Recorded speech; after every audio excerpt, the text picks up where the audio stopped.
Let's go. He's one of the dopest engineers in the game. The head engineer exclusively for Prodigy of Mobb Deep.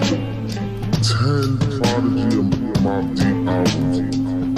The Hegelian Dialectic. The Book of Revelation. It's a pleasure, man. That body of work is crazy. I mean, Joe the engineer. Now we do this shit, nigga.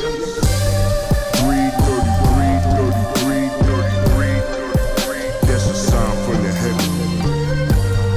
Just look up in the heavens.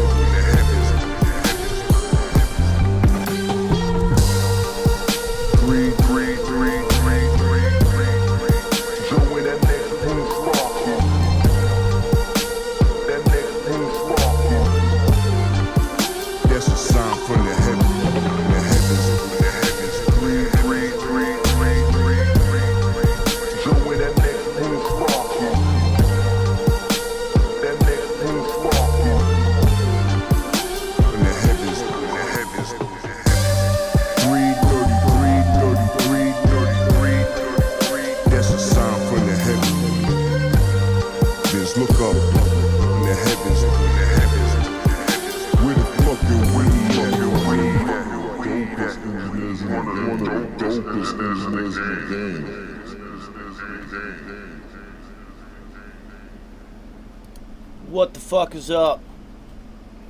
Nick Ash, what up, homie? It is time to talk about football, because that's what the fuck we do on this show. So we talk about football.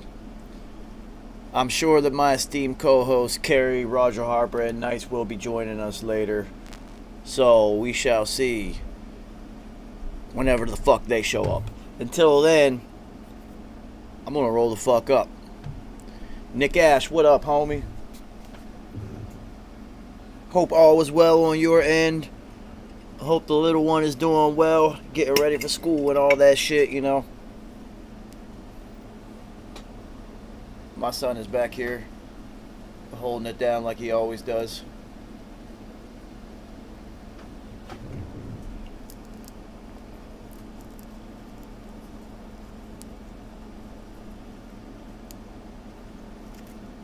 I like the Browns pick. I like that. That's going to be the hot, trendy pick this offseason. But guess what? It's no longer the fucking offseason.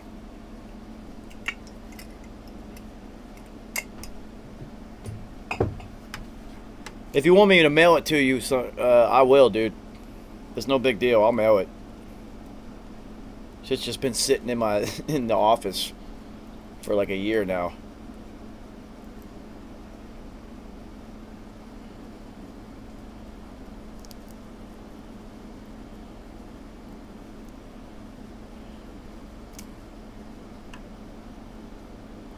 Alright, word, yeah, I'll hold on to it, homie. It is, the hoodie season is upon us. You know what that means. Motherfucking hoodie season, yo. Besides that, it means football season is literally upon us. Like, it's happening. Preseason has begun. Shit is fucking dope. I'm excited. Finally made it through another summer of chaos and murder in New York.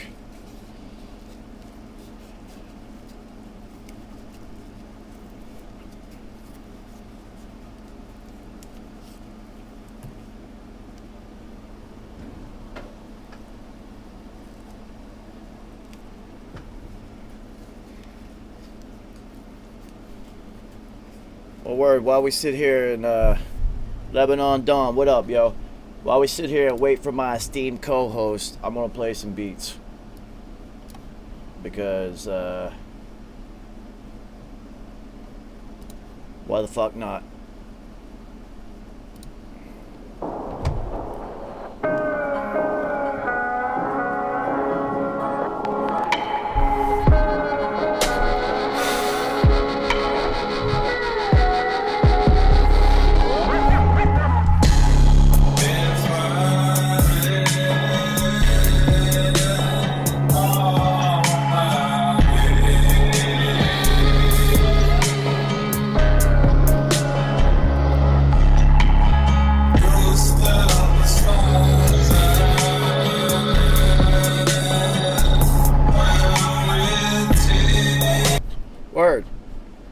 Yo, it never fails. It never fucking fails.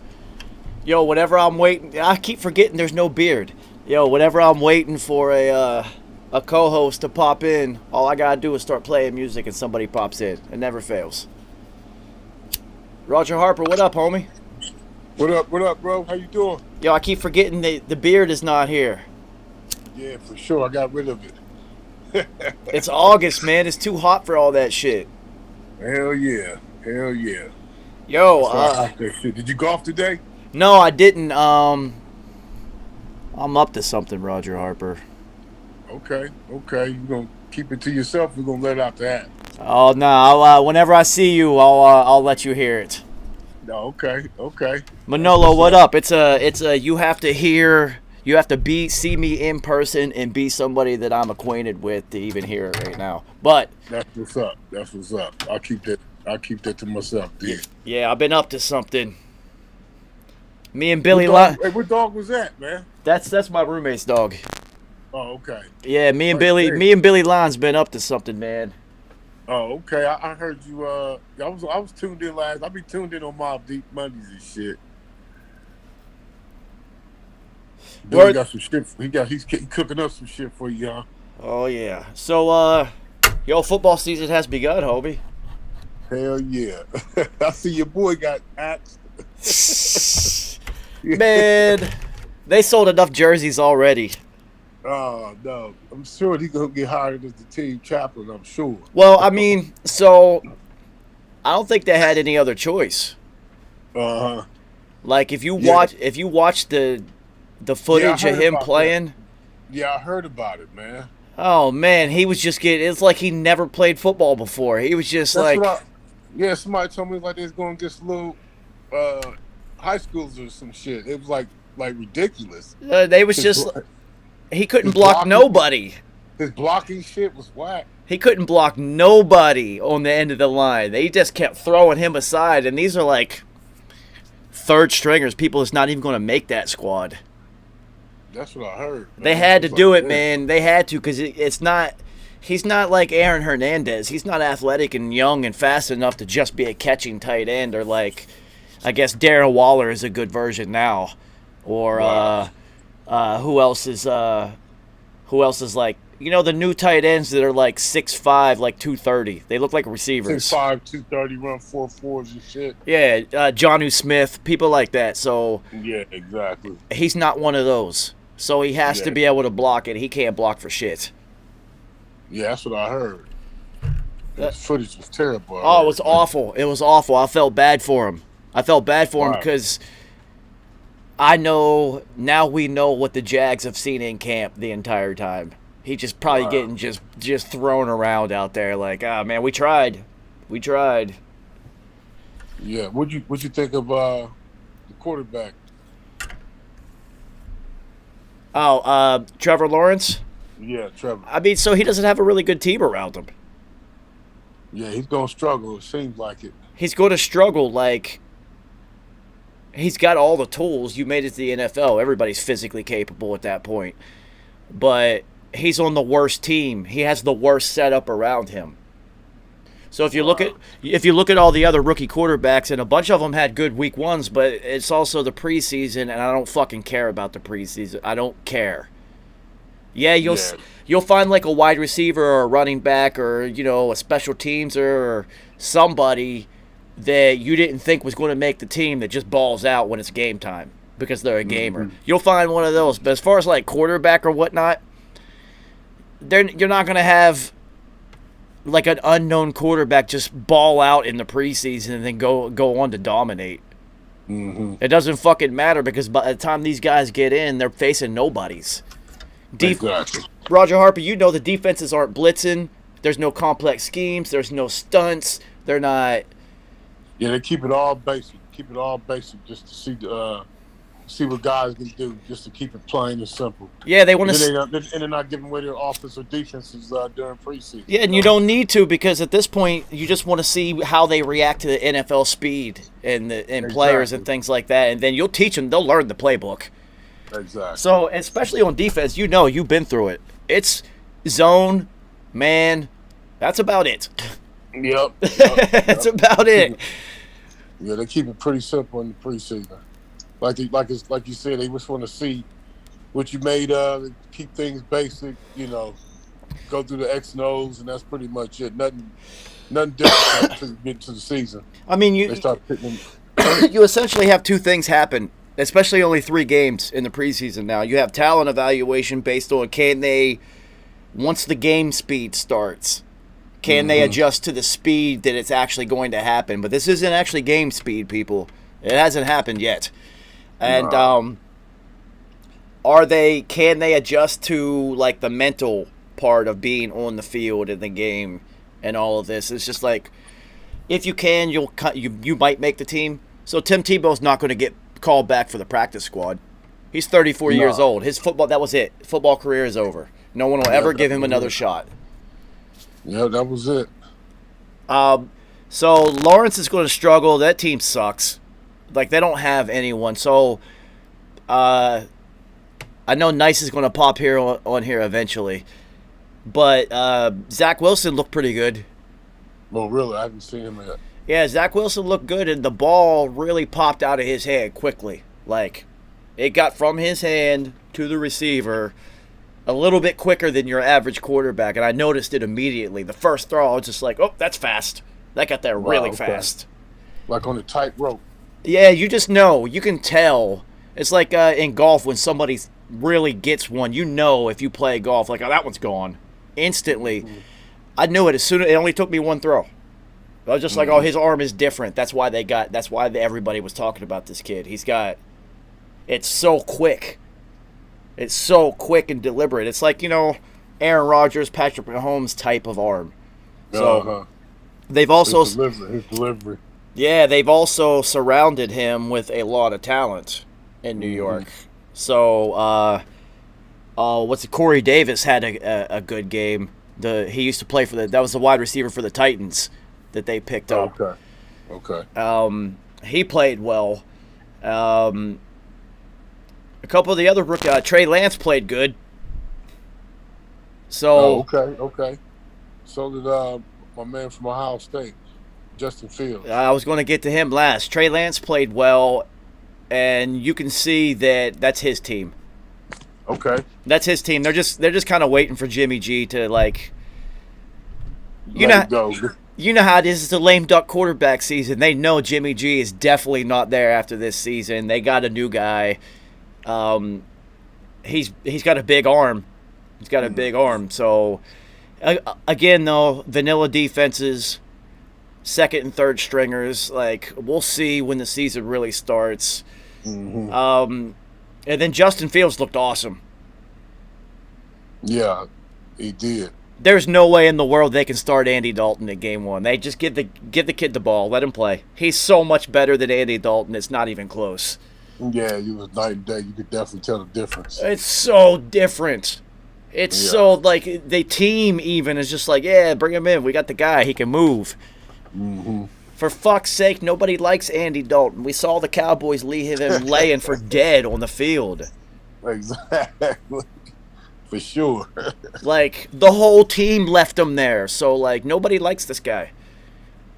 Nah, not at all. Justin Fields did look good. He did look good. 2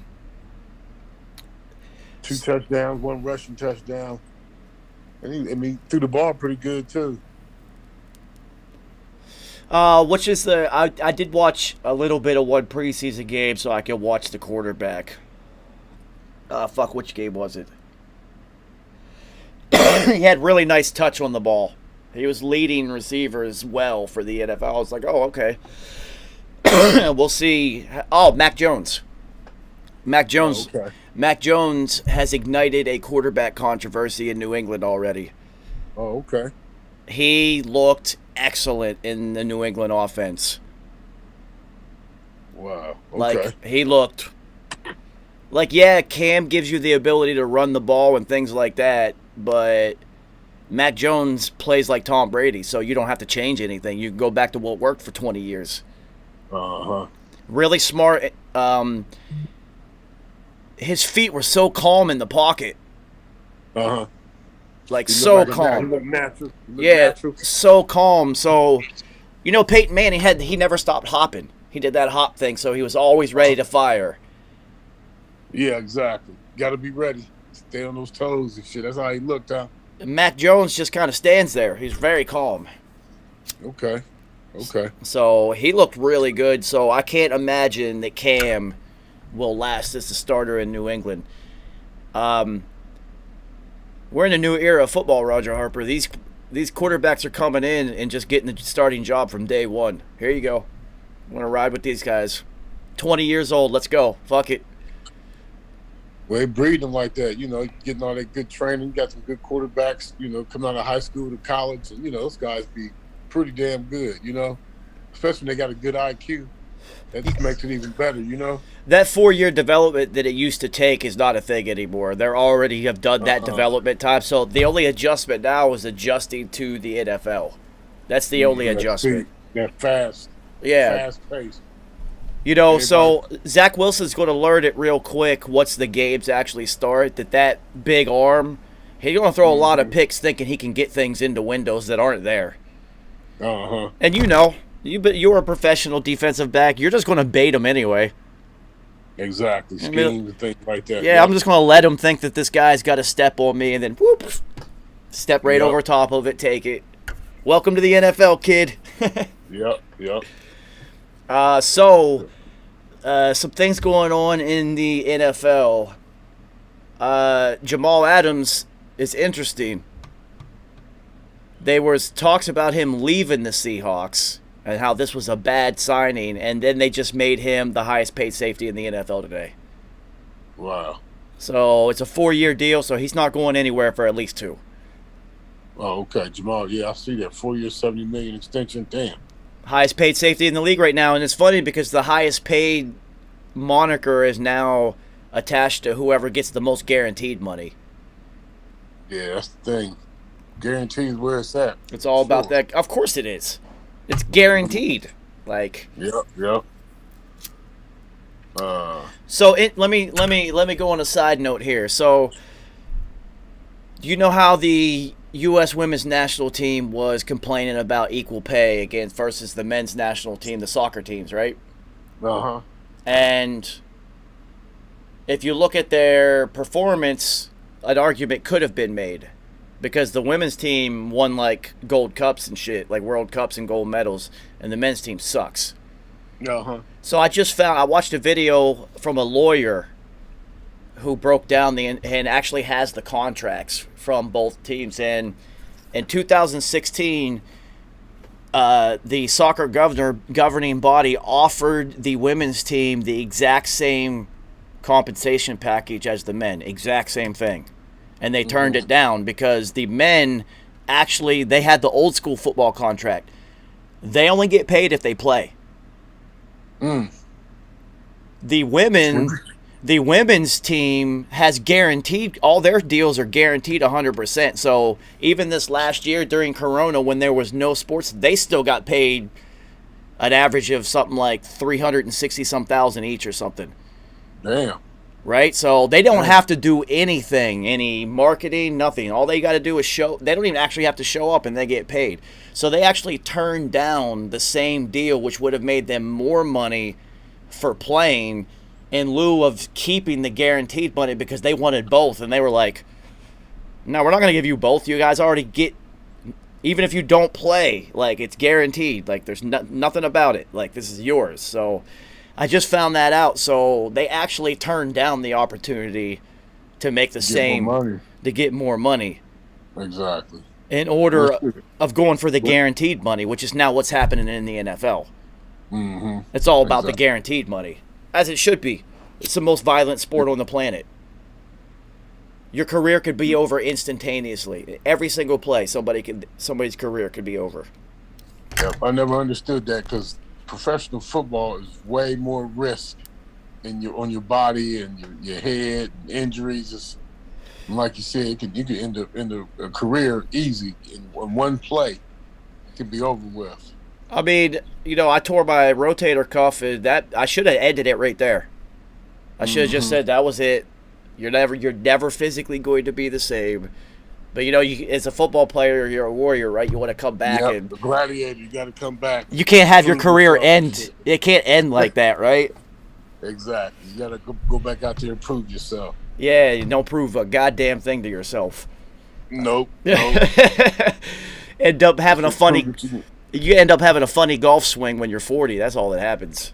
Yeah, prove that you can fucking get hurt and break your shit up and be crippled later on in life. You know what I'm saying? Injuries and shit. That shit come back on you, boy.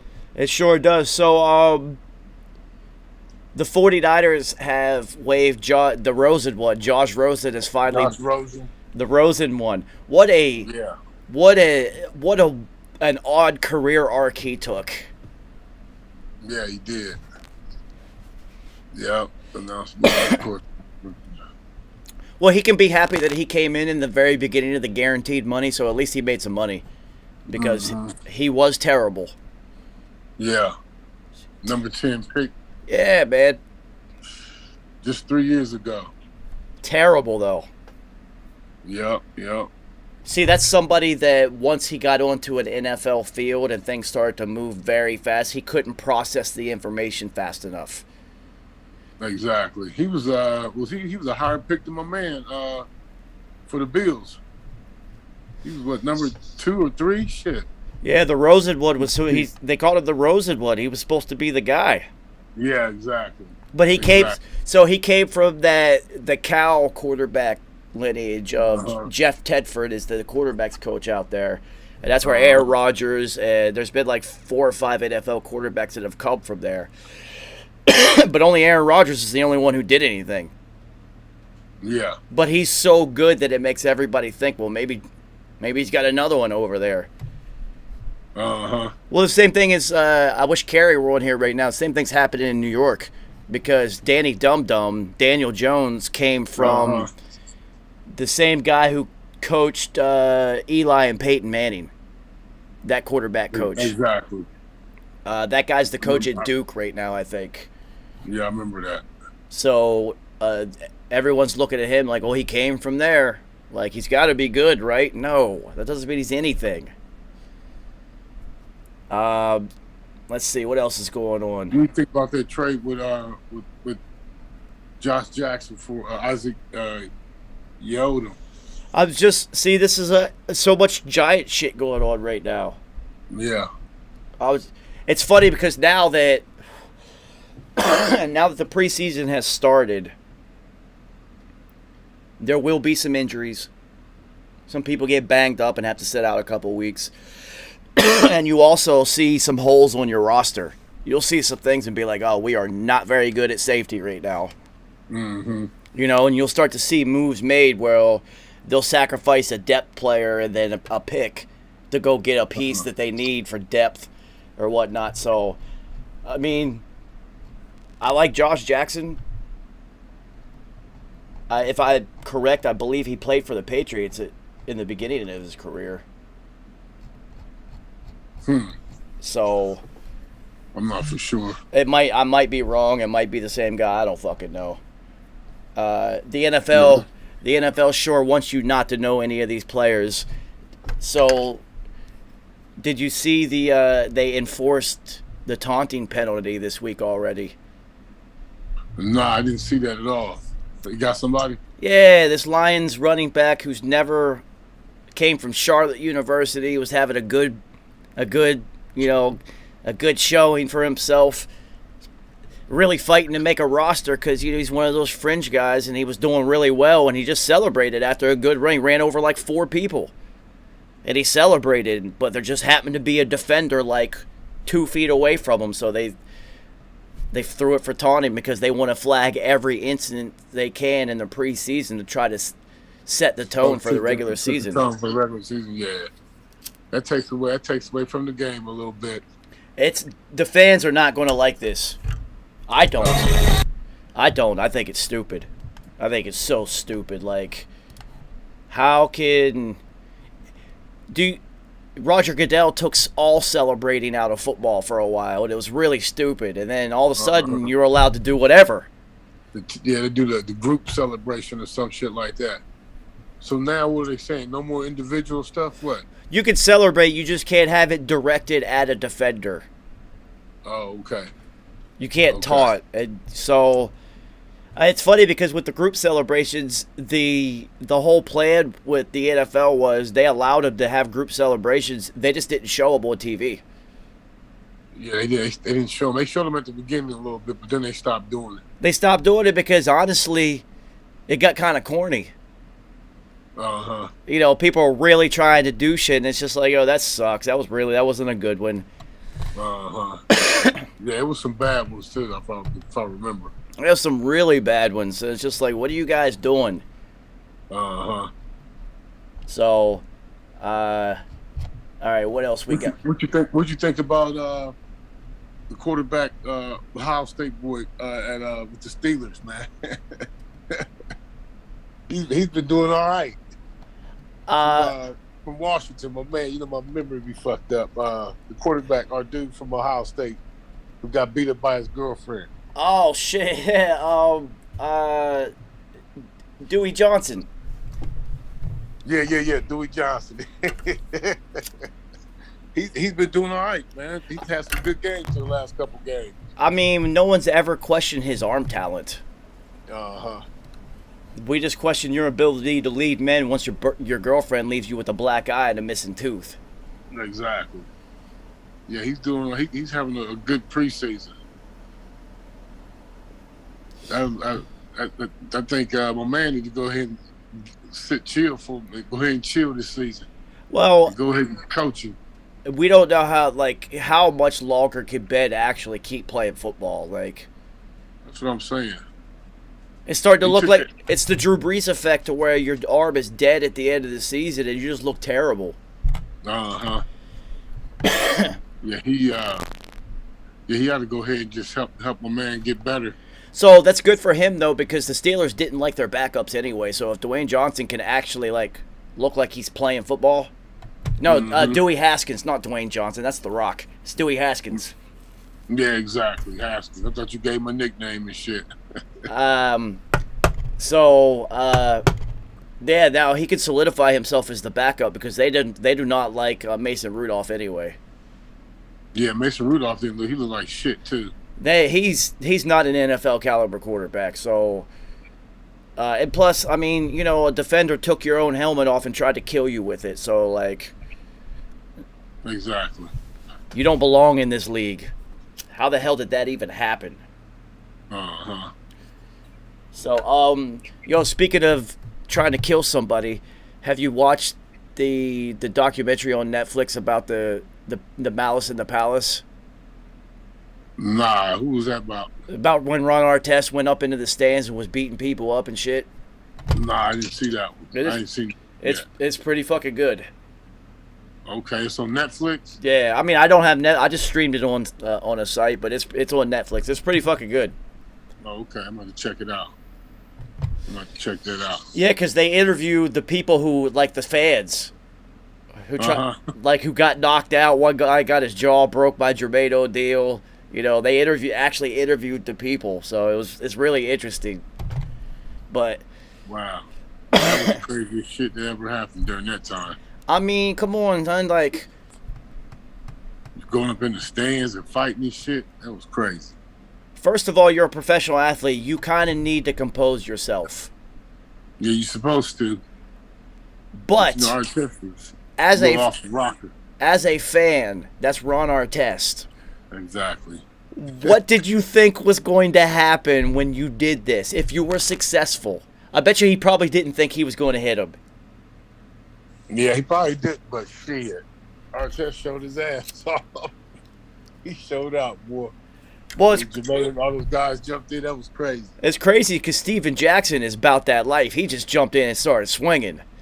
Oh, yeah. Oh, yeah. And then for some reason, the one fan ended up on the court and he squared up with Jermaine O'Neal.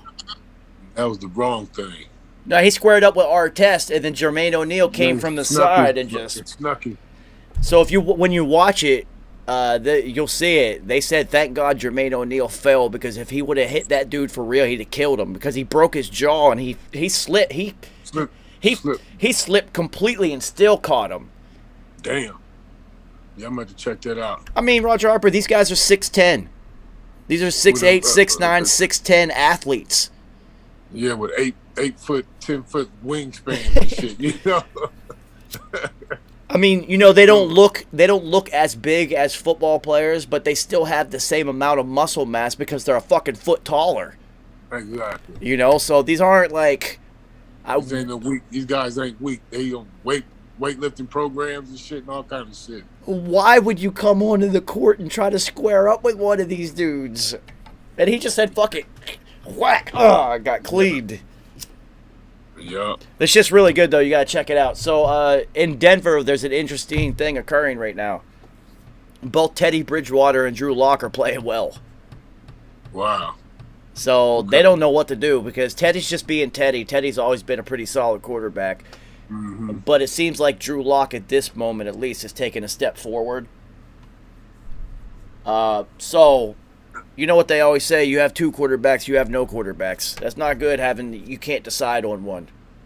Exactly. That messes up the flow with your timing with your receivers, just your leadership with the team. I think the messing up the leadership is the biggest part. Because right now you don't have... So, I don't look at Drew Lock and Teddy Bridgewater as either of those of having the personality that's big enough to be the guy, right? Mm-hmm. Yep. But you still have to be the quarterback leader. And there's nobody giving that message out, right? So, it's like ownership, GM, head coach, quarterback. Mm. Then you go from there. Defensive captain, and then it kind of spreads from there. So, right now...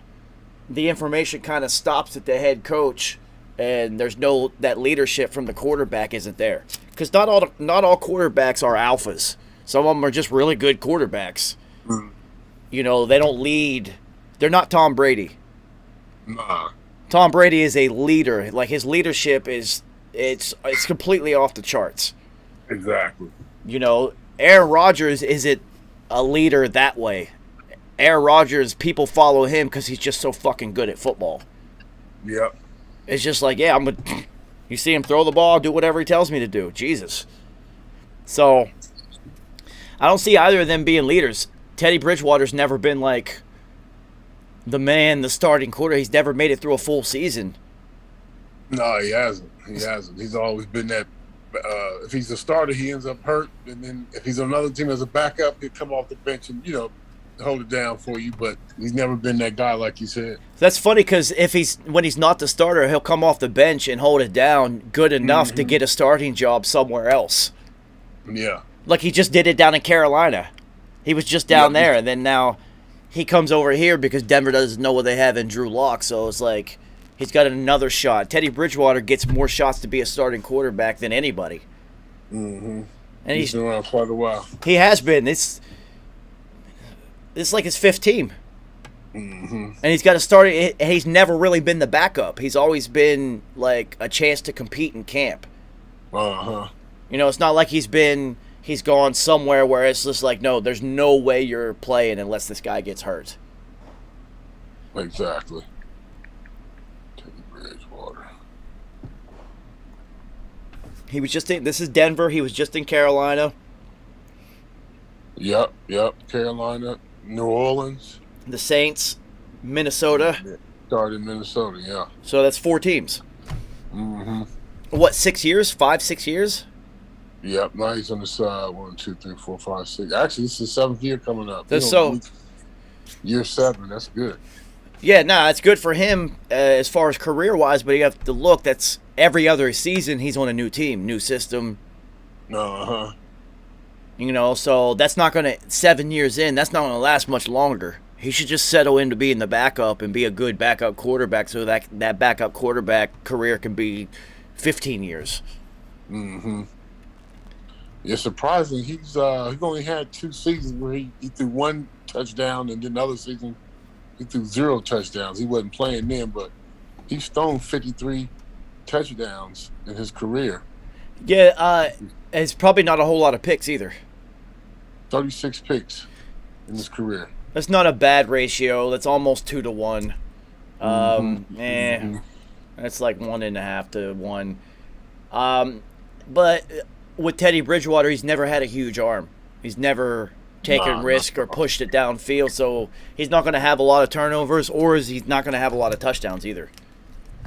And his best year was last year with Carolina with 15 touchdowns and with 3,700 yards. That's the highest he's ever thrown for. That's funny. So that's the best year he's ever had, and then they let him go immediately and go get Sam Darnold, who was essentially a draft bust for the Jets. Yep. So what is it about? See, that lets me know that Teddy Bridgewater has absolutely zero leadership ability. Especially for him to let him go. That's the best year you've ever played, and they don't really have a quarterback there, and they let you go. Exactly. That means you're not a leader. You don't say shit. Exactly. So in college, our quarterback never said shit. He just had a rocket arm, so he was the quarterback. He was not a leader at all. Mm-hmm. You know, so after he was gone, the kid who sat underneath of him for 3 seasons didn't learn how to be a leader. And when he became the starter, he never said shit, nothing, and he wasn't very good. So it's just like, your play is not leading nobody, homie. Mm-hmm. So I'm looking at Teddy Bridgewater as zero ability to lead other players, and that's not a good thing. That means you're not a starting quarterback at all. Yeah.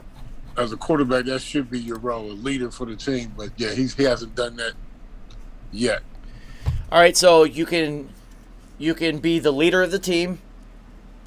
You can also, if you're not so much a leader, you can not lose the game. So Jacoby Brissett is not necessarily like a leader. He's not going to lose you a football game. Mm-hmm. Teddy Bridgewater doesn't lose football games in the beginning of the season. But then the middle and the end happen, and he usually gets hurt or starts playing bad. Mm-hmm. So none of these things matter, but the Patriots beat the Redskins. It's week 1. Nobody fucking cares. I hate because it doesn't matter. It just doesn't matter. This is the time where they look at those new guys and their transitions during the off season, and they just bring in. I'm telling you, from my own experience, they would bring in guys just for bodies, man. And the starters would sit out, and when the season starts, you start seeing all the cuts happen. All those guys get let go. Those guys have ambitions and dreams of making the team or being there, but in reality, they're just bodies, They are just bodies, and like I said, you might hope that one of them, you catch a player that just slipped through the cracks and should have been on a team, and you're just like, well, shit, we'll keep this guy. Uh-huh. Everybody else, they are literally just camp bodies. Exactly. Especially now. Oh my God, these players are worth so much money now, Roger Harper. Like, yeah. 3 preseason games, you might get a little bit of action in one of them, and that's about it. So it is camp bodies, and you're right, man. That sucks. So what was it like on cut day?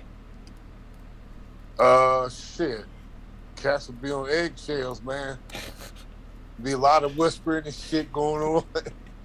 You see somebody, you see them come with that pink slip, or we went to the Cowboys shit. You have something something hanging out your locker. Everybody knows it's time for you to pack your shit. Yep. Damn, that's cold. You just come back off the practice field and there's just a shit on your locker, and it's just like, well, goddamn. Yep, exactly. Don't nobody even say nothing to you. Yep, exactly. It's that cutthroat, man. It has to be, though. Yeah, it does. It does have to be like that, because ain't no love, man. Ain't no love. It has to be. Like, as a human, you don't want to see that happen to people, but it has to be. Yeah, because they trying to win games. Because the owners are trying to win games, win championships, and if you ain't part of the equation or fit the equation, it ain't happening. They let you go like it ain't nothing. And what's funny is, like, all the players know. Everybody knows it. You know it. You know what the risk is. Oh yeah, for sure. It's definitely the risk that you laying on the line, putting your body on the line. If you got kids back at home, I mean, you risk it all, man, just to get that opportunity. Because the salaries these guys are making, are great, better than a regular job. If you're working just a regular job back at home, shit, you take a part-time NFL job, Yeah, be so on the scout team and shit. AJ Hawk said that they asked him if anybody kind of knew ahead of time somebody was getting cut. And they'd be like, yeah, but the only thing that we did ever tell them is just like you should fake an injury before they cut you. Like before practice is over. Yeah, they can't cut you while you're on injured reserve for sure. Yeah, so you can get either 4 or 6 weeks of prorated salary if you're on injured reserve, and they'll just cut you a check and be like, get the fuck out of here. Uh-huh. But, I mean, they know the NFL knows it happens, and it's like, they got us for 20 grand. Fuck you. Mm-hmm. But I mean, shit, I would be. Oh, my neck, my back. Mm-hmm. I need all 6 weeks of injured reserve. Hey, it's probably happening like that. Shit. I mean, if you knew you were never, that was it. This was like, if I was Tim Tebow, he won't because he's like Jesus. But if I was Tim Tebow, I'm trying to blow my knee out on that last preseason game. Right. Uh-huh. I'm trying to blow it out, son. Give me a full season of IR. Mm-hmm. Get your money. Yep. You're never going to see an NFL check again as a player. Only you'll get to be an analyst because you're incredibly good looking and the Christian crowd loves you. So that's like half of America. Mm-hmm. So let's see. I want to go through some roster cuts because they are starting to happen. They are starting. See if any of these guys are notable. The Bills, nope, all bums. Nope.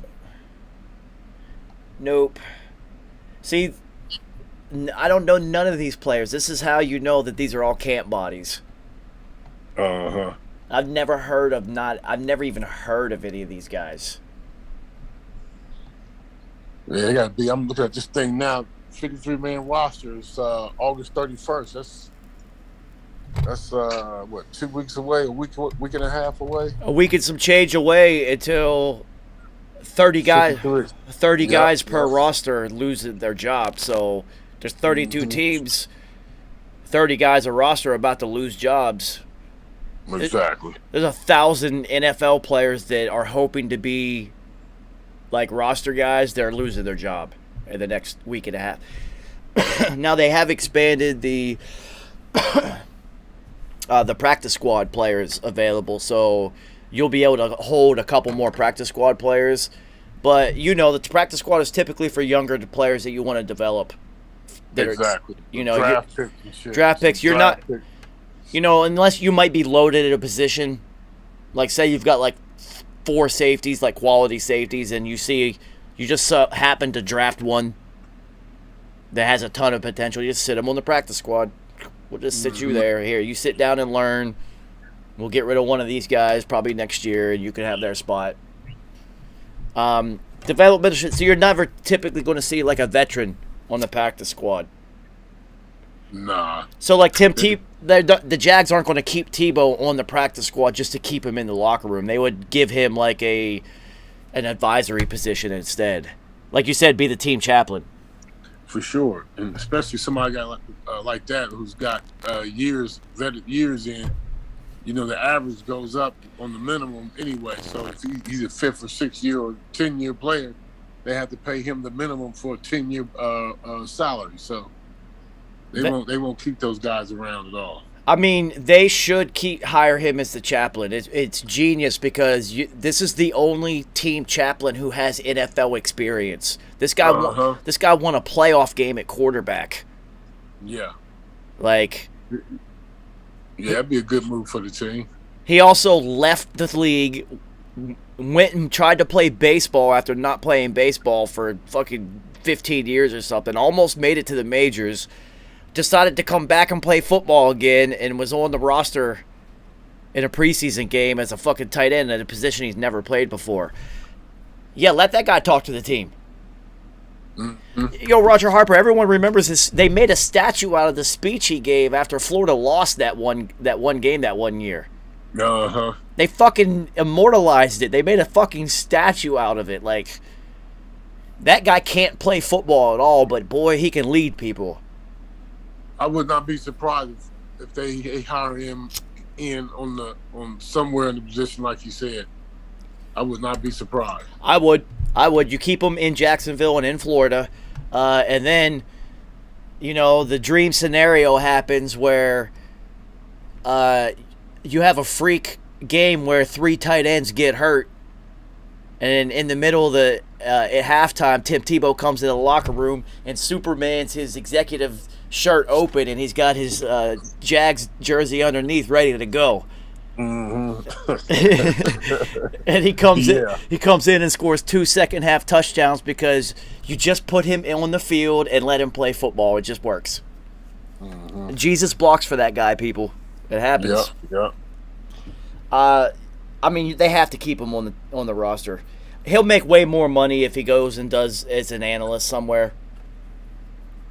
But, you know, he loves the game. He wants to be there bad. I know he does. Like every player that has to hang up the cleats and shit. They still kind of want to be there. I used to have these weird-ass dreams, and I was still playing this shit. It was the weirdest shit. You wake up, you're like, damn. You go back to sleep again. You, like, finish off from the dream you had before. It was the weirdest shit, man. I mean, shit was crazy. when it's all your life is for 10, 20, 30 years. Yeah, exactly. Yo, so Yes, sir. I just got a new refrigerator at the crib, right? And it's a lot bigger than the old one. Uh-huh. Yo, I can't get used to it. Every time I turn around the corner, I'm like, damn, that shit is huge. So imagine, you know, having a football schedule for 30, all your life. 30 years, and then all of a sudden you don't.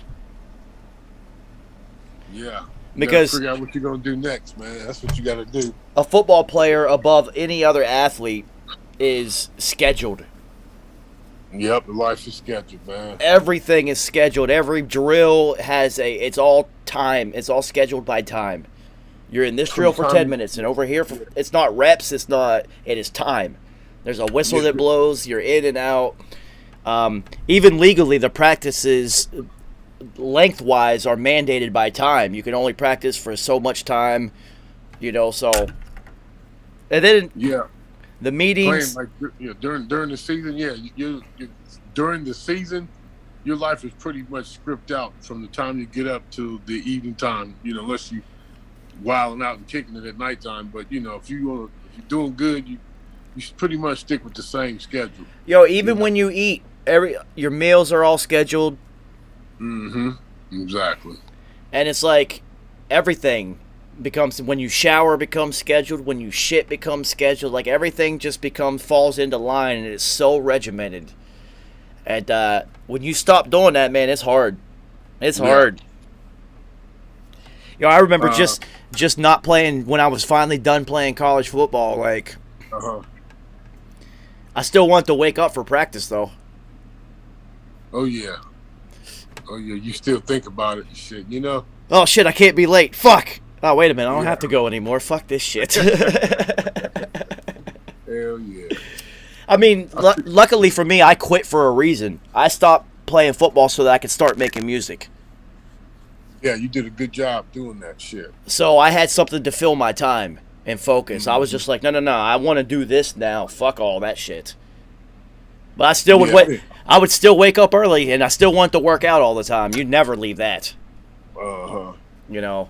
Yeah, I did that for a couple of years. I mean, I didn't know what the fuck I was gonna do. I just was in limbo, man. Just traveling, spending money. I had to buckle down and figure out what I was going to do next, man. I had to figure it out. See, that's what happens with professional athletes. You don't know what to do. You don't have something to focus on, and you just end up, whatever money you built up, you end up just, I got all this money. I might as well go all these places and do all this cool shit. Mm-hmm. You know, so it's good. You got to have a focus. That's for sure.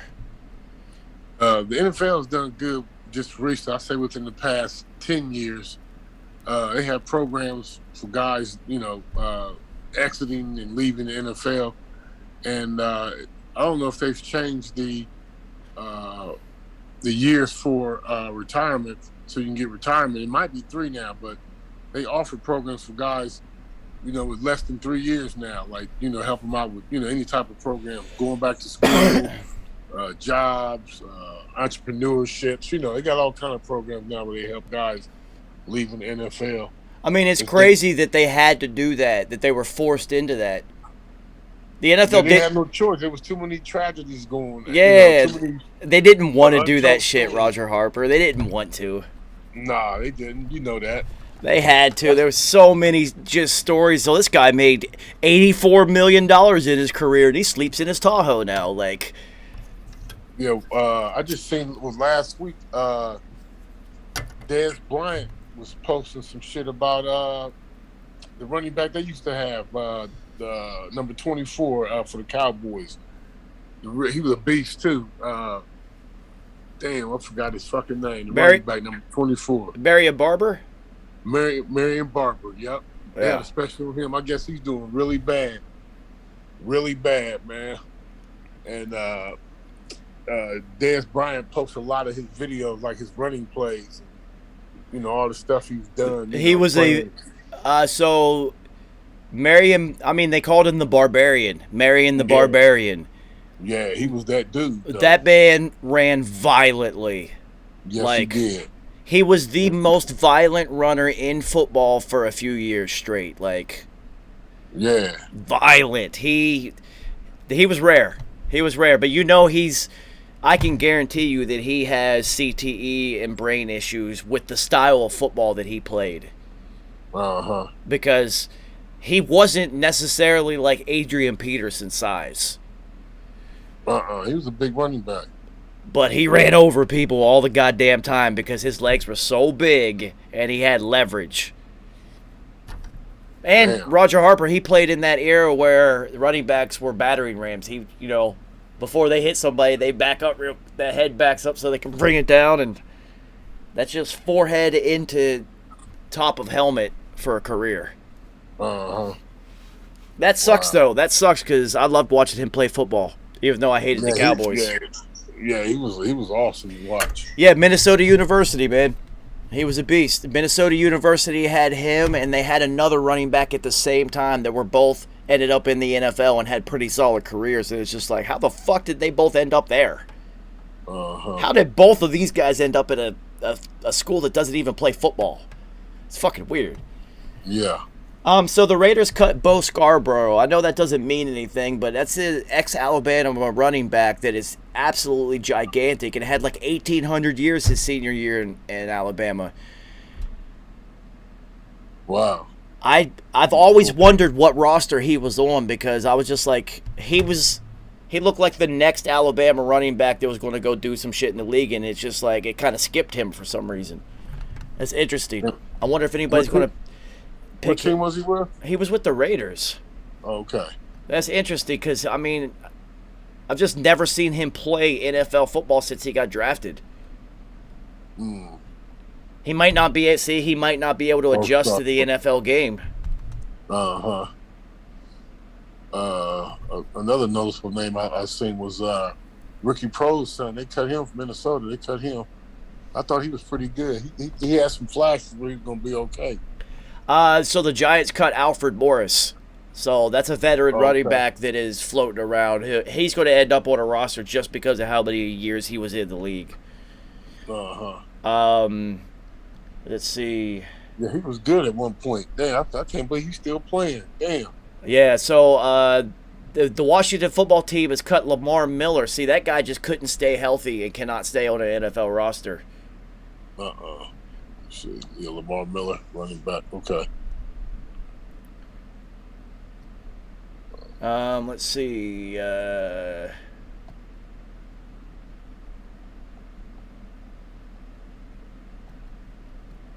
Blake Prohl. Yeah, you're right. They cut him. I remember him playing last year. He seemed to be okay. Young, I think they draft a wide receiver though, so you're gonna have to go. Low man on the pole. Well, especially now because these rookies get guaranteed deals. Mm-hmm. You know, so they get those guaranteed deals. They can't cut them. They can't cut them. It's not financially worth it until like this third year of their deal or something. So, the Saints have cut cornerback Prince Amukamara. That guy cannot stay on a roster. He just is not any good. Well, what school he's from? Oh fuck! The Giants drafted him. Fuck, where did he play at? It wasn't Ohio State, was it? It was the Big Ten. Might have been Purdue. Let me look him up real quick.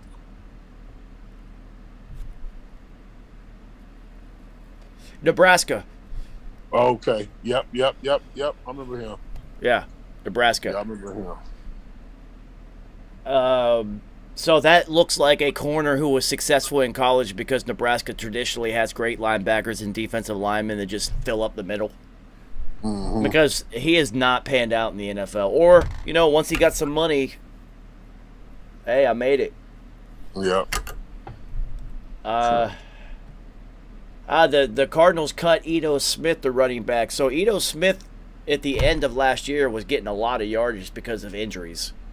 So that guy's going to end up on a roster. So they'll probably keep him on the practice squad. The Rams cut a guy named Maximilian. They should have kept him just because his name is Maximilian. I see that, Maximilian Roberts. Yeah, what a name. Josh Rosen cut his. That means that's it. He should never get another shot in the NFL again. That's it for him. He won't get another shot. Yeah, that's it. Especially if he hasn't produced in 3 years. Yeah, I mean he hasn't They won't give him an opportunity. He hasn't even seen guys like that. They will not. They won't let those guys get over 4 years because then if they get over 4 years, they'll have to pay them. They're gonna have to get retirement. You know what I mean? So a lot of guys, if they ain't paying out in those 3 years, they make sure those guys are cut, and they'll send the wire out to all the other teams. Do not bring this guy back. Yeah, exactly. Whoever brings him up on the 4th year, they have to pay him out the pension plan. All right, so owners be talking. Of course they do. They got that phone that goes just to all the other owners. Yeah, the owners, the red line, that's hilarious. The red phone with the red light on it. Yep. Oh shit, it's Jerry Jones. Fuck. Let's see, injury report. I'm trying to look for anything. I just saw one. Somebody got put on injured reserve with a wrist injury. From the Cowboys? I just fucking saw it. And I was like, oh shit, that's kind of like a significant player.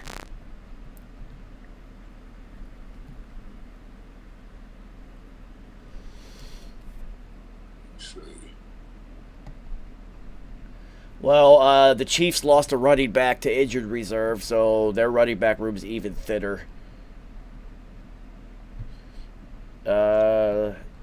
Shit. I literally just saw it.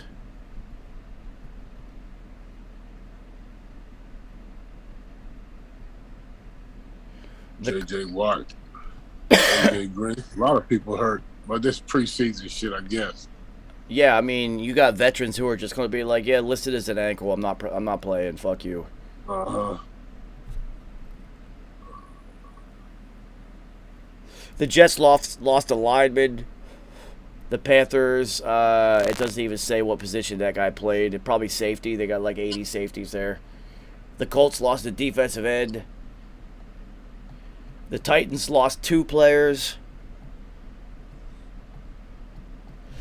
The Saints lost a offensive lineman and a DB. Oh, here it is. The Dolphins wide receiver Allen Hurns is on injured reserve. Okay. So that's a starting wide receiver. So you're also looking at, remember, it's a 6-week injured reserve now. Mm-hmm. So most of these are guaranteed to be, 6-week listings. The Green Bay Packers lost a wide receiver and tight end. I'm sure Aaron Rodgers is happy about that.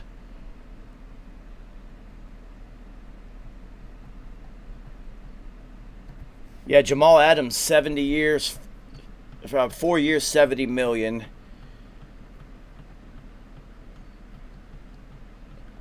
Yeah. The Saints signed former first-round wide receiver Kevin White. This guy is still in the NFL. How is this possible? Damn. Dude, he's never played a fucking snap. It's been a long time. Dude's been in the league a long time. Dude, he's 29. This guy's been in the league a solid 7 years at this point. Yeah. And don't even touch the field. Never touched the field. He was like a top 10 pick because he was huge. Had a great senior year at WVU, and then ran like a 4.34 at the combine, and just everyone was like, "Uh-oh!" And then got drafted by the Bears and got shingles and shin splints and shit, and has never been right since then. Still in the league though. Good for him, because that guy's getting a pension and he's never even played. Mm-hmm. For sure. That's I just sent you the recent injury report for every team too. Some interesting injuries, but injury reserve. Lamar Washington. Damn, the Ravens lost 2 cornerbacks. Well, it's a good thing that they drafted 9 safeties. Mm-hmm. So the Panthers traded tackle Greg Little to the Dolphins. That was the other trade that happened. So that lets you know the Dolphins are having offensive line issues. This Roger Harper, when you see a trade in week 1, week 2 of the preseason, they're having issues. Uh-huh. They're trying to get rid of it before the season starts, for real. Yeah, they're trying to fix it, or, we just saw a bunch of players on the injured reserve. It's just well, shit.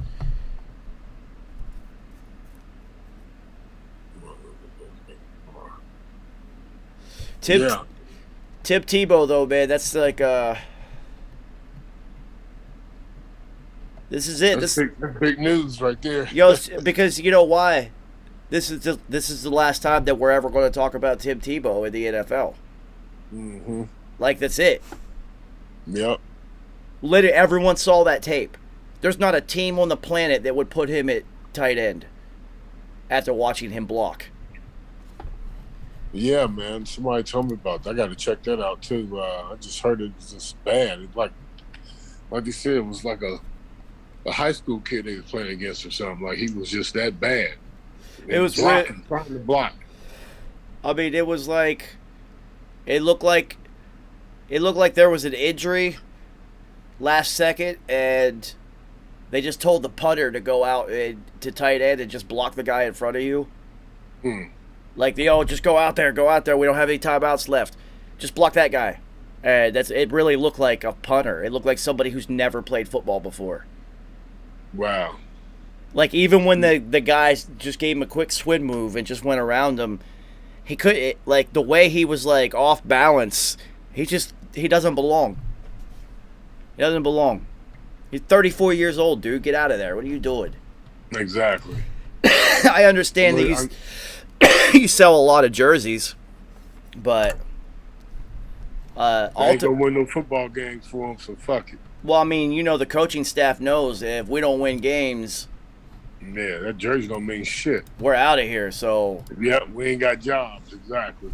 Yeah, fuck that jersey. Let me see. Yeah, you look at these injury reports, boy. Ain't nothing but starters and everybody just sitting out. Questionable. Yeah, it's all everyone. Why wouldn't you? Yeah, but when I play, shit, guys got out there, practice and do what they supposed to do. But it's different now. Yeah, it is. It is. They hardly practice. They hardly put pads on now. I mean, even when I was in college, we had my first 2 years, we had like, it wasn't a preseason game, but we would travel somewhere and do like 15 scripted plays on offense and then defense, and then do that with the twos, and then play a half of football. Exactly. Exactly. That's what it used to be like. Yeah, we would do that in college, like, you know. Mm-hmm. And then they stopped doing that, and then my last 2 years, it was just like, no, we only get to see our own teammates until we finally play somebody. So it's just like, I feel like the NFL players look at preseason football like college players look at spring football. Mm-hmm. Because spring football is absolutely fucking pointless. Yeah, it is. But down south, that's their bread and butter. That down south, the 7-on-7s and spring football and shit like that. You keep that shit in Miami, because in West Virginia, that shit is retarded. I know in Ohio State, it was stupid. It's fucking cold. It's 40. Oh, yeah. It's 47 degrees out here. What are we doing? Yeah, that was just straight conditioning season right there. Winter shit like that. Spring, get ready for spring ball for 2 weeks. That was it. So stupid. Yeah. You get a lot of injuries during that time too. Yeah. They want guys to go all out. You know what I'm saying, for spring ball. I know. Guys to go full speed. They stop that shit too. I mean, I looked at it as my freshman year immediately, like, why are we doing this? Why are you going 100%? They're not going to remember this in August. Nope. Like, this isn't going to matter in August when we come do this for real. Nobody cares right now. That's especially those 6 a.m. workouts in the spring. Oh, yeah. It's just like, yo, what are we doing right now? It's fucking April. It's 6 a.m. I have class in 2 hours. Yep. That shit used to be the worst. Oh, yeah. So, week 2 of the NFL preseason. Now, since are they going to look at this like it was week 3 used to be? I guess so. That's right. There's only 3 preseason games, so yeah, they're gonna look at this. This should be the game where they get the last look at those guys they want to keep on the practice squad. The starters get that first couple series, or even play a whole half just to get ready for the real game next week. You know? Yeah. So I could see. It just depends on which coaching staff you have. You know, and then what players. I mean, I imagine that Bruce Arians has to tell Tom Brady, no, you're not playing, dude. Like, for sure, you already know that. He just chill. Like, for fuck's sake, you've been doing this for 21 years. Like, you don't need to do this right now. Yeah, he got it so made. Yeah, but so Tom Brady. Then you have you're gonna have some teams, like, you look at Denver, they don't know who their starting quarterback is right now, so they're going to have to flip drives in preseason game too. You're not going to be able to have one of them play like the first half and then the second half, because you're going to doom one player to play with an inferior surrounding cast. Exactly. So they're going to have to swap. So that's no continuity whatsoever. And what that does is so stupid, because whoever just happens to play better is going to be the starter. In that one scenario, this guy played better in this game, so that's it. That's all we got to go off of. So you're going to see, like, you'll see Denver. I bet you Denver in the third preseason game, that if they haven't figured it out yet, they're still going to keep playing their starters. Uh-huh. They're going to be the rare ones. The other ones will be like players that still have new players that are trying to learn systems and whatnot. Mm-hmm. The Bucks, though, dude, the Bucks have it made, man. They've got all of their players back. They all already know the system. They have all the same coaches. Dude, that would be the worst job in football right now, is being roster spots 60 through 80. What, I think they're 86 right now or something like that. Or 80. We'll just say 80. Roster spot 60 through 80 for the next week.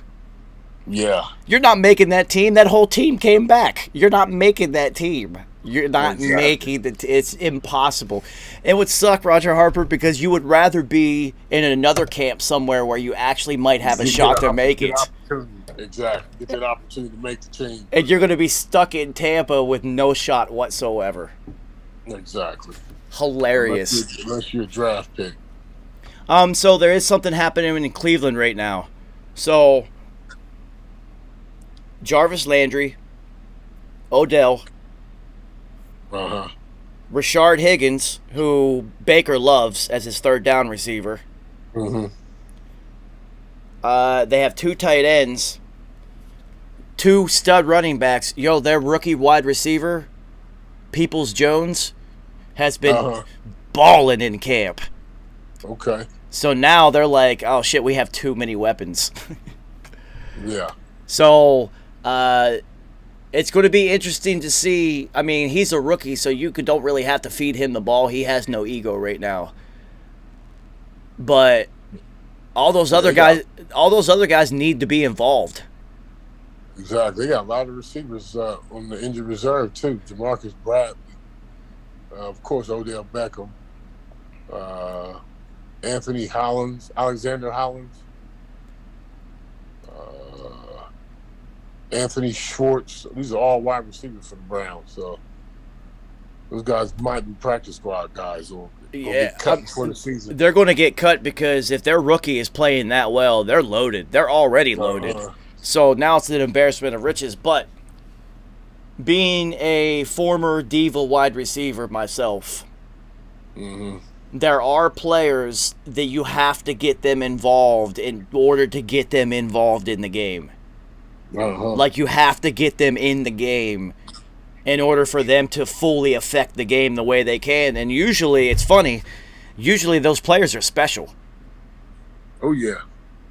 Like, they're so talented that, you know, they can just do it. Yep. They're there for a reason sometimes, most of the time. You know, they see something in them. So it's like Odell's like that. Randy Moss was like that. Like, you got to get these guys the ball and get them in. Michael Irvin, you have to get these people involved. Get them in the game early so that they can be into the game. I was like that. You better get me them. There's nobody who can stop me. Why are we not scoring now? Let's get this game over with now. What are we doing? What are we doing? Give me the damn ball. Who said that? Give me the damn ball. Yo, I can understand that because, all right, so high school especially, and it had to have happened at Ohio State a bunch. So you're not going to play the second half a lot of games if your team is good. Of course not. If you're a starter, you know, so in Ohio State, like when you're playing like, you know, Northwest Illinois or something in week 2 of the season, if you didn't get any catches or carries in the first half, you're not getting in the second half because you're already up 60-0. Exactly. You know, so backups in. So if you're on a good team, if you don't get involved early, you're not getting it. So I get so frustrated because I'm like, we're gonna blow this team out. You gotta just do it now. Do it now. Home run, just hit home runs now. Let's do it now. What are we doing? And it's just like, no, we need to, like, you know, grind it. We got to work on things fuck all that shit.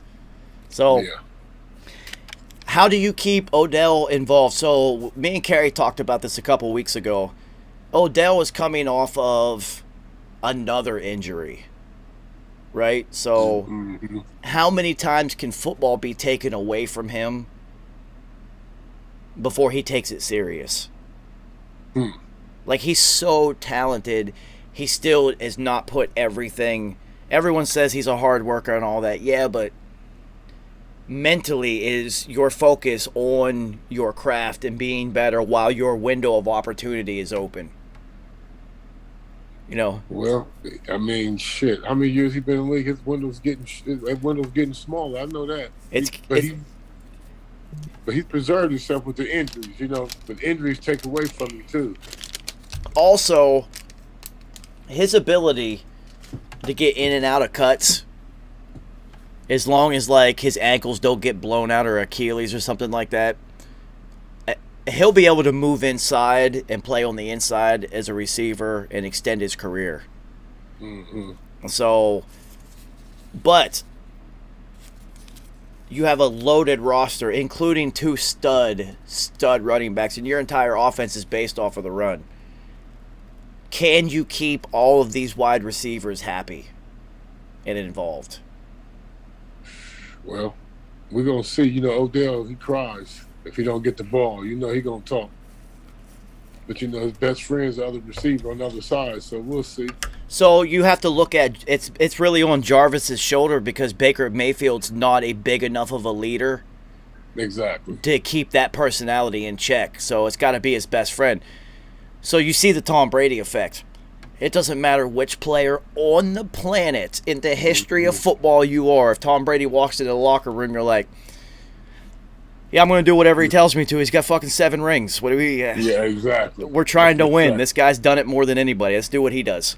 Exactly. You know, just off of that alone, everybody's going to be like, yeah, I want to do it. I want to see what it is. But Baker hasn't earned that yet. Far from it. And Odell's personality is huge. Yeah, he's got to. Yeah, he definitely got to take care of his Odell's shenanigans and shit when he was with the Giants. You know, you seen it all day long. Every game, he come off with all that, off the sidelines with all that animated shit. Yeah, it was crazy because it's just like, I get it, all right? So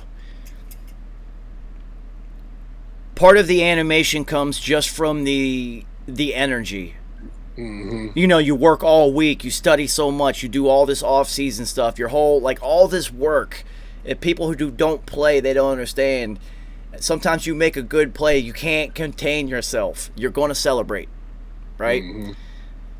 What he was doing was more like what Chad Johnson used to do, was just like, make sure everyone's looking at me while I do this right now.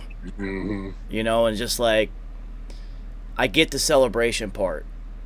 So look at like Troy Polamalu, never said a word. But was always celebrating after making plays and like running around and like jumping and shit. Yeah. Because you can't contain it. He kept it on the field, you know? You do. And then there's the other part of it to where if you are doing things like that, you're kind of playing mind games with the opposition. You know, so if you make a big play, it's kind of like you take the basketball mentality. Like somebody throws you a oop and you just dunk in somebody's face, you're going to celebrate as you go up the court, get the crowd going and whatnot, and it also affects the mentality of your opposition because they're like, well, shit. So football, I used to do a lot of trash talking as a battle plan. Like, let's get them... A mental battle, yeah. Let's get them distracted from what they're supposed to be doing for a split second's all I need, and I'm out of here. Yep. It's a mental game, too. You know that. You can get the mental edge. You definitely get the physical edge on it. Especially at corner. You are talking. You are talking. The whole time you are talking to this guy. That one-on-one between a corner and a wide receiver is almost playing like street ball. Exactly. It's just you two, and you are talking shit the whole fucking game. Mano y mano on that shit. That's what made it so much fun. It's one-on-one. Give me your best guy. This is going to be fun. So I always liked. I heard an interview way back when I was young about Jalen Rose, what he used to do in high school. This is no internet, no cell phones. This is archaic times. He used to look up people in the phone book and call the friends of the opponents that he was playing and try to dig up dirt on them so he could use it against them while he was playing. Wow. And I was like, see, that is professional trash talking. That is right there. And, that motivated me. That motivated me. I was like, see, you can take it to that level. You know, so... Yeah. That's interesting. Yeah, I loved it. I was like, oh, man, he's really takes that shit serious. And that really made me look at it differently. Like, I looked at trash talking completely different after hearing that, because it was just like, yeah, you know why Michael Jordan does it. It's fucking Michael Jordan. Mm-hmm. He's the greatest of all time. If he disapproves of you, it's going to disappoint you. Most humans. So all he has to do is just tell you you're trash, and you're gonna be like, fuck, Mike thinks I'm trash. And you're gonna think that shit too after he's done with you. Of course. So you remember he ruined Muggsy Bogues. Oh yeah. He yelled at him, "Shoot it, you fucking midget," in the middle of the game, and Muggsy said he broke him. He was never the same. He was never the same after that moment. It was just like, God damn, dude. Killed him. Well, Killed see, his whole career after that. you know what Mike is looking for in players and teammates when he does that is somebody who can handle it. Mm-hmm. Somebody who's going to be like, "Oh, word, I'm about to show you." Like that mentality. Somebody he can pass the ball to and count on him and shit, you know? I mean, He put all those guys through it. I'm one of the. All his teammates. I would have handled it well. I like shit. would have too. I like shit like that. Like, I like it. Yeah. All Yeah, right. I always like that challenge. Yeah, like, it's all right. You're the best ever. You know what it's like to play in the finals. I don't. So, yeah, get me prepared. I want to win. Mm-hmm. Just like the combine guys. Sometimes guys get nervous, even though they have the name. You know, they still, and even people on the bubble. You know, they're skeptical about running a 40-yard dash or doing drills or this or bench pressing and all that. You know, it's those guys that step up that want to show and prove. You know I want to what see one of the players is just like, no, I'll do it. Let's do this right now. Exactly. What are you talking about? So I experienced that in my whole career in the rap game. Uh-huh. There's always, this guy raps, this guy raps, this guy raps, this guy raps, my man raps, this girl sings, this person sings. Mm-hmm. And usually it would happen with singers, but it happens a lot with rappers too, where if they say they sing or they rap, all right, rap. Mm-hmm. Rap right now. They'll be like, what, right now? Yeah, right now. Rap. Sing right now. I want to hear it. Singers will always be like, well, I don't have anything ready. Well, you'll never be ready then. You'll never be ready for this. For sure. And if a rapper is like, well, I don't have nothing ready. What do you mean you don't have nothing ready? Fucking rap. Exactly. That's what you do. Do it. Yeah. Show me what you got, homie. So, when we finally get to play golf, you'll see it. I have this thing that I love to call the captive audience effect. It usually never fails. If we get onto a hole where somebody is watching us play, I'm going to do something incredible. I love the captive audience. So I loved combines. I loved performing under the microscope. I love the bigger the crowd, the better I would play. It's like feed off of that. I would always just, the bigger the moment was, I would focus more. Mm-hmm. So I like shit. Yeah. I always like shit like that. But like you said, those ones that don't, well, what's going to happen when it's the fourth quarter in the playoffs then? I can't count on you. You can't count on me. Yeah, I can't count on you, stupid shit. Nah, you don't want to be on the battlefield with that guy. No, not at all. So it's funny, like you say, all these things that are going on. It's like so many mental tests are being laid out by these owners and these GMs and these coaching staffs on these players with these shortened camps and the limited amount of things you're even allowed to do in camp. You really have to be able to test them mentally. Mm-hmm. So I find it interesting, and I kind of want to follow and see how well they do. So Luke Kuechly retired from the Panthers, right? So defensive player of the year, defensive rookie of the year, 7-time Pro Bowler, 5-time first-team All-Pro. 9-year career will probably go to the Hall of Fame, even off of 9 years, that good. So, and I watched this NFL Films thing about him, and everyone said that he was the smartest player on the field at all times.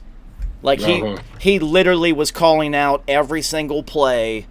All these offensive players said at least 60% of the time he knew the play before it happened and would call it out and point where it was going and tell which teammates to go do things. Everyone was just like, this shit's incredible. So he said that his best ability that he has is watching film. Well, they've hired him as a scout. Wow. So they're using his best ability and keeping him involved in football as a scout. So if he has that good of an eye for dissecting things and being able to analyze through film, I'm kind of interested to see where their how well their linebacking plays, because what you're going to see is if they play really well, he's going to get he's going to get a staff job as like a linebackers coach, and then probably move quickly up to defensive coordinator, and then he'll probably be a head coach within 10 years. Uh-huh. You know, so I'm reading something right now. I guess he made an appearance at the Buffalo Bills training camp. Just showed up and just talking to guys. I guess I don't know. They said he showed up at their training camp, so he might be lining himself up for a job with the Bills. You never know. I mean, so like you said, you know, you don't necessarily have to play to be involved anymore. Exactly. You know, once football was over for me because I wanted to make music, the very first instance of wanting to make music, you're like, shit, I want to rap. The second you hear somebody who can rap, you're like, no, I can't do that. What else can I do? Mm-hmm. So then it was just like, well, I want to make beats. So I started making beats, and then I went to college for it, dropped out of college, and then went to audio school to make beats, and then started mixing records in class. And I was just like, well, no, I'd rather do this. I like this. Mm-hmm. So it's like, I wanted to rap and make beats. But I've had I've been 20 years in the game at this point, a 20-year career at a pretty high fucking level doing something else, but still have been in rap exclusively. You cannot be a rock band and call me and be like, yo, we need you to work on this record. Why? I make rap music, homie. Get the fuck out of here with that shit. You know, so I'm not just like working at whatever. Still was able to be involved in rap. So I don't know what you're doing flag football right now. Yep, I run flag football and I run recreation. I run a recreation center too, man. So that keeps you involved in football. Yep, keeps me involved with football programs. I do football programs. I do all kind of shit, man. In recreation is everything. You know, football, basketball. Plus, soccer, baseball. You're still up in Columbus, right? Correct. Yep. So I imagine that you still get involved with Ohio State whenever they do like alumni things. Oh yeah, matter of fact, we got an alumni day on Monday where Coach Day invite all the ex-players up. And we watch practice, and they have a meet and greet with the players. And you know, your boy didn't do that type of shit, man. Urban Meyer, he didn't do that. He didn't reach out to the ex-players that laid the ground for the new guys. You know what I'm saying? So you have to things like that. Yeah, we are doing that. Dave's done a good job doing that, getting the old guys involved. You have to. You have to. Especially, like, in college, I always thought that if you had anybody who made it to professional football, you have to keep them involved so that they can see, these students can see that, yeah, you can do this too out of this program. Now, players at Ohio State, they know that shit. But Urban Meyer made a huge mistake by not having people involved. He sure did. Pissed a lot of people off, a lot of ex-players off, you know what I'm saying? So that happened at WVU also. I think it was with Coach Rod. Rich Rod didn't have like ex-players involved at all. Yeah, I think that's stupid, man, not to let your old guys come back and be a part of, you know, what's going on, because you guys are the tradition, you know, the guys that came through before these new guys, you know, so it's good to bring guys back, just, you know, alumni, and let those guys see the new facilities and the new, you know, all the new shit that they got going on, because I'm sure across the country, the facilities and campuses are all different now than what it was 10, 20 years ago, you know? Roger Harper, the year I left college, Division II, literally the year I left, the next year, that college got $100 and something million grant and built all new everything. Literally, the whole everything was new. Weight rooms, gyms. They put in a field turf for the football team. New dorms, new classrooms, new rec center, like everything. I went back. I was like, this isn't even the same school. This is not even this. It's not even. There's nothing the same. Exactly. It's like, what the fuck? Why could we have this type of shit? But, you know, when we were playing, we probably had the best shit during our time at that time too. But now they, you know, up at the house, they got fucking basketball court inside the Woody Hayes, basketball courts, fucking racquetball gyms, swimming pool, all this shit. They got up there. They got a cafeteria, a juice bar, all kind of shit. It's like, damn.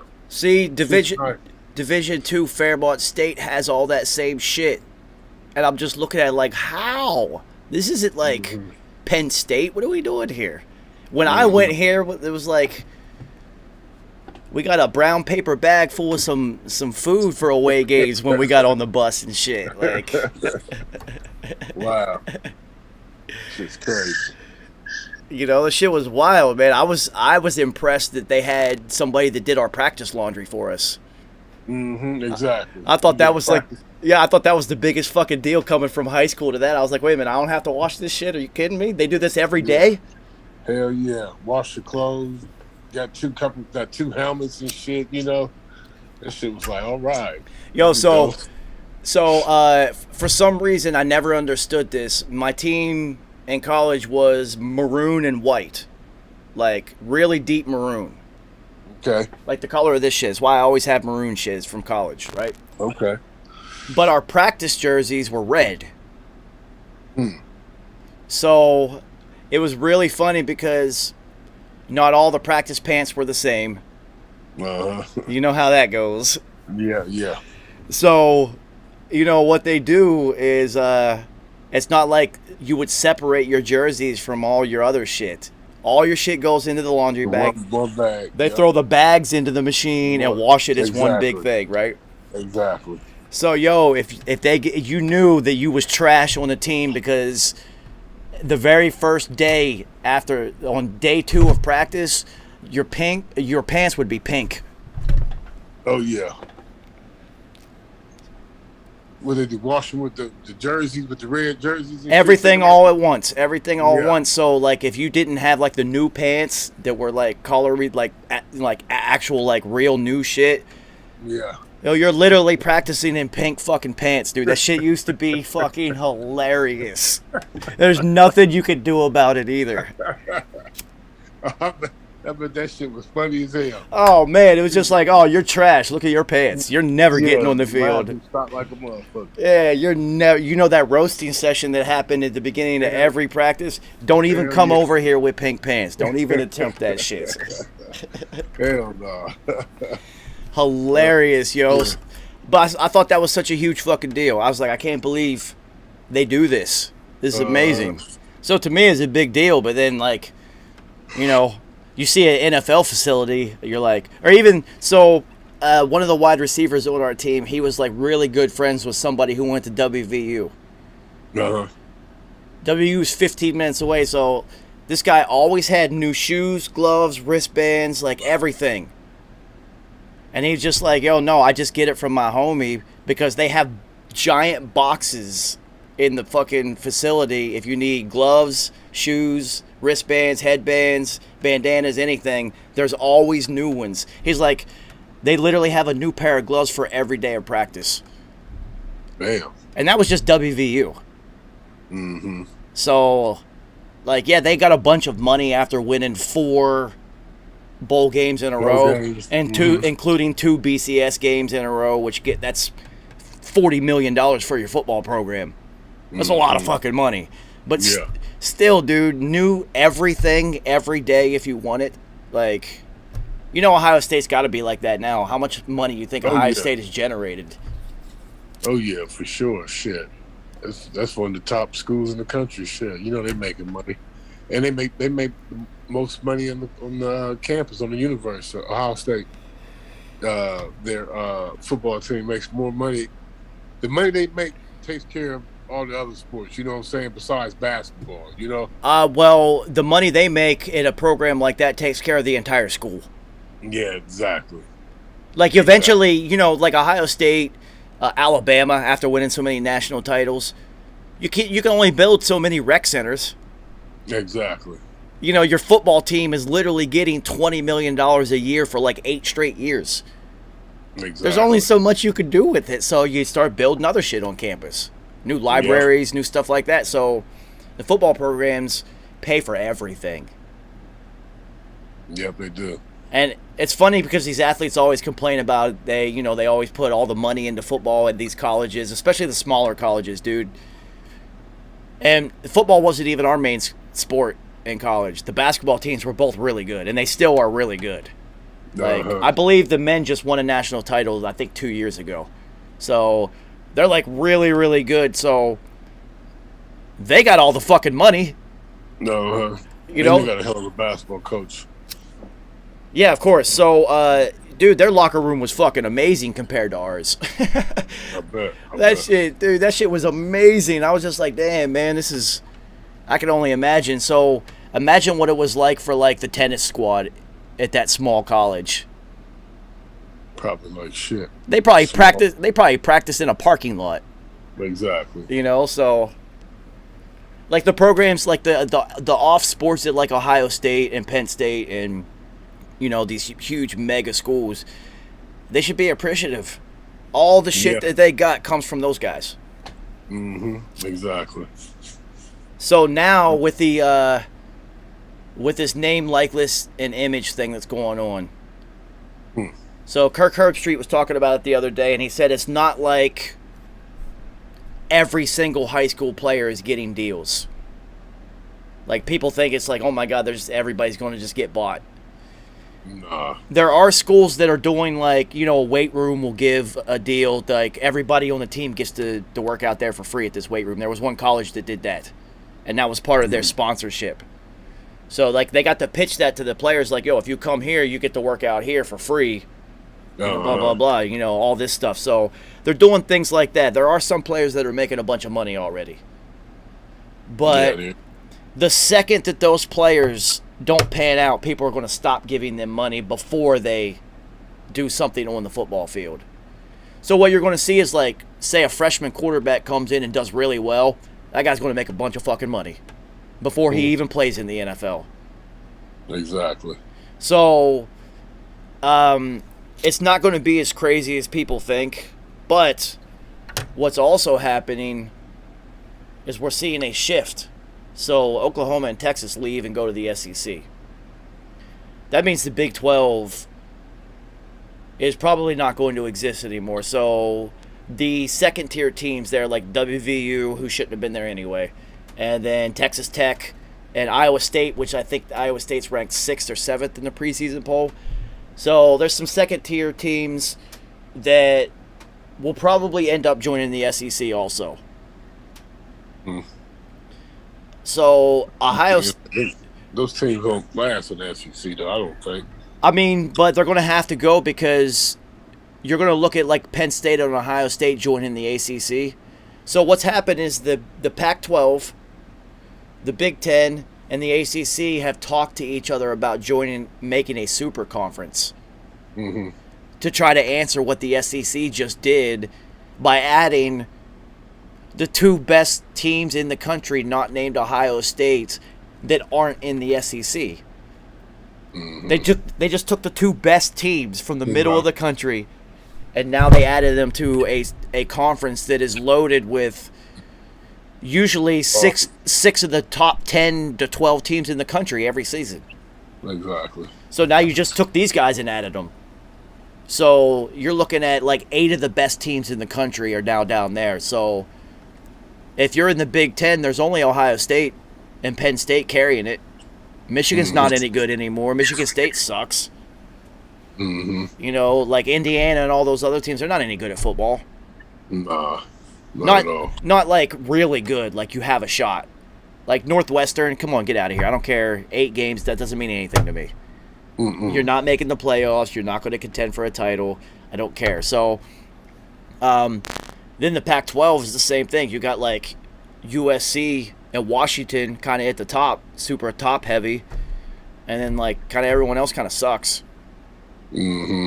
And then the ACC, they purged all the old Big East teams. So Virginia Tech is not any good anymore. Syracuse isn't any good anymore. Florida State sucks now. Yep. R.I.P. to Bobby Bowden. Yep. Rest in peace. Duke's not good at football. North Carolina's kind of relevant now, but not traditionally. So the ACC's not even really good at football. They got Miami, but Miami's not the old Miami. Nah. All the ACC teams their football programs are running off of nostalgia. Mm-hmm. So in order for any of those conferences to compete with what the SEC just did, they have to get all of their best teams together. Yep, exactly. So what you're going to end up having is you're going to end up having like a North and South in football. It'll just be a North Division and a South Division, and it's going to be two like major conferences that'll probably have like 16 teams in them. It's going to look like minor league football. Mm-hmm.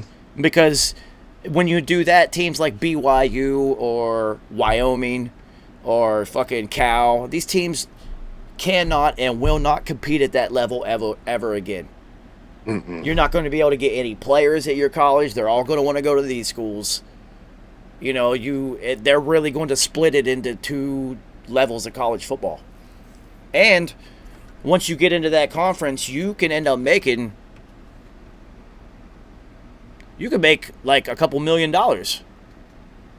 When you like this. Yeah, before you even hit the NFL. Exactly. You know, so that's going to help the NFL out a little bit because you might have some players not necessarily jump to the league too early because they're already making money. Exactly. So they'll get a little bit more training, growth, education, all this experience, and make the league a little bit better. The NBA should do something like this too. I mean, it's going to happen in the NBA too, but they went ahead and made the G League to where you have players skipping college altogether and just going to play in the getting this G League money. Yep, exactly. You know, so it'll be interesting. It's actually going to help short term. I like it though. I like it. Fuck it. Yep, it's a win-win for players and teams for real. I mean, you know how does it feel to like? How would it feel if you did it? You go to Ohio State and you walk in and you're like, everything here was built by us. Mm-hmm. Now I'm going to go eat a peanut butter and jelly sandwich and hope I can find some ramen noodles. Yeah, that's not a good feeling right there. They'd be like, oh yeah, you're now they're getting that money. They can do that and eat good and do all that and take care of themselves now. Yeah, you know what's funny is like you could shift money away. So a smart college would hire some lawyers, right? So you only get so many scholarships allocated each season. Uh-huh. Right? So say you want to land a couple players but you don't have any scholarships left, just give them a fucking endorsement deal. Yep. That's all you have to do for real. Yeah. Fuck, there's no scholarship limits now. You see, that's the one bad effect of it is you don't... And then the school doesn't even have to pay for it. You can get a booster or a business to pay for it. Yep. That is a good idea right there. That is a great idea. Yeah, fuck us. They can save scholarship money and give it to the guys that are mediocre players now, and those good players get those endorsement deals. They can get, like you said, a business or somebody to pay for their shit. And then also you also have to look at it, Roger Harper, basketball-wise. If you're one and done in the NBA, like in college, like you're just there for a year, I would rather get an endorsement deal than a scholarship because then I don't even have to fucking go to class. Mm-hmm. Whatever kicked me out after the semester, I don't fucking care. I'm going to the league. Exactly. I don't have to maintain a GPA, attendance, none of that shit. Whatever. Just get me through one season. Yep, that's it. So the dynamic's going to change. I find it's really interesting. It's going to be fun to watch how it plays out and like which programs take a big swing and miss on something. And then like, 10 to 20 years from now, whenever they have the Netflix documentary about this and how it all collapsed and who was who was giving money to who and how the mob was paying off these people and like, it's going to be interesting. Yeah, it is. It's gonna be real interesting. You just basically said to everybody, yeah, you can pay them now. Mm-hmm. Not like a salary. It's an endorsement deal. It can be for anything. Yeah. Anything. They don't even have to like do anything. Nope. So you see how many car dealerships in like these big, like in Columbus. If I owned a car dealership, I'm trying to make a deal with the Buckeyes. Mm-hmm. I'd give them a discount on these cars and just use it as like endorsement deals for some of your players. You can give them cars now. You can give them houses, cars, jewelry. You can give them anything now, dude. Yeah, they was talking about that here this week. Ohio State player got some big car deal, endorsement deal. See? I forgot who it was. Somebody. Dude, that's nuts that you can get a deal that you can get a car. Yep, a nice ass car, and he got some money too. They said it's legal now. That's incredible. Yep. Yo, weed is legal. Sports gambling is legal, and bribing college players to get on your team is now legal. That's crazy. 20 years ago, you couldn't even do that shit. America has taken a turn. Yes, it has, definitely. I don't know if it's for the better or for the worse, but it's definitely taken a turn. So, Roger Harper, I appreciate your time, homie. Yes, sir. We'll talk next week, brother. Yeah, I'm gonna hit you up this week because I didn't get the tickets this week because I've been really fucking busy. I've been busy. That's what's up. That's a good thing. Yeah, just let me know what's up. It's definitely good. Yeah. So, I got to take care of all that shit before, because if Zach Wilson keeps playing good, the ticket prices might go up. So you better get on them now while they cheap. Yeah, you know how New York is, man. They're definitely going to live in the moment. For sure. They're going to be like, oh, man, this is great, until they suck. And then we can all point it nice and laugh. It's going to be fun. I appreciate your time, homie. I'll talk to you soon. Peace. All right, everybody. I'm going to go walk my dog and do some other stuff.